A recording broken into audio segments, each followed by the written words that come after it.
For this IR4M, I talked to Dr. Sherrill about the JCPOA, and the first question is, what is the JCPOA? It's the Joint Comprehensive Plan of Action, which is the Iranian nuclear deal that the Obama administration reached with the Iranian regime back in 2015, and that the Trump administration took us out of in 2017. And so what's going on right now with it? So right now, the Biden administration has been involved in negotiations over this year, trying to get us back into the JCPOA. The Iranians have indicated varying levels of interest. The latest hot gossip in August is that the Iranians have apparently made some concessions in this last-ditch effort to restore the JCPOA. We don't really know what's true and what's not. All we have is the various news source reporting. One of the things that's out there is that the Iranians have dropped the idea that the U.S. must eliminate the designation of the IRGC, the Islamic Revolutionary Guard Corps, as a foreign terrorist organization. And that's been a big sticking point over the course of this year. Whether that's true or not, we don't know. We should find out some more news on that this week. The Iranians have made their supposedly last and best offer, and the American administration is considering it. So there are a large number of people that are supporters of the JCPOA and argue that that the United States was safer under this deal because it restricted Iran's ability to develop their nuclear program, including the work they could do on developing new generations of centrifuges, limited the stockpile of highly enriched uranium that they could produce.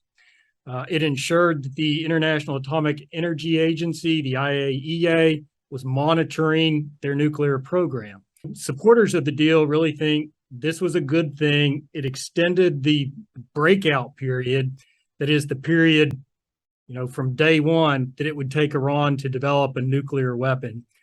They argue it extended that to up to a year.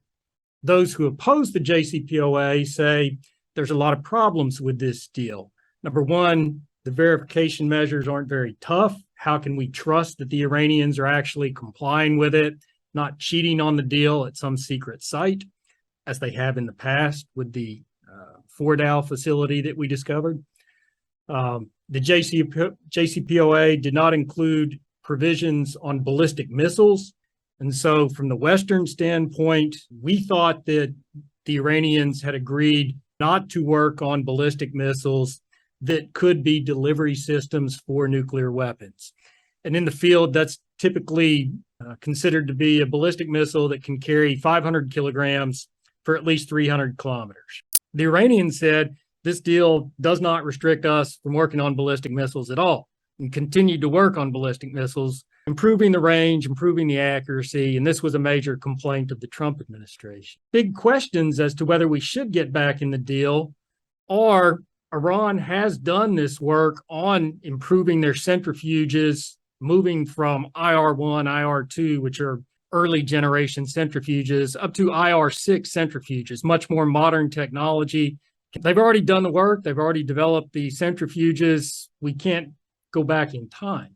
So there's no going back to a breakout period that would have been in place in 2015. The Iranians haven't forgotten the knowledge of how to develop what they've worked on for the past 7 years. And we'll have to see how the various timelines, the original JCPOA had a series of timelines, anywhere from between 8 and 15 years of when these restrictions on Iranian activity would expire. So we'll have to see in a restored JCPOA how they've treated these timelines. Have they just added an additional 5 years? Has there been nothing done to them so that the timelines expire in just 1, 2, 3 years from now? So there's a lot that's not known about the deal right now.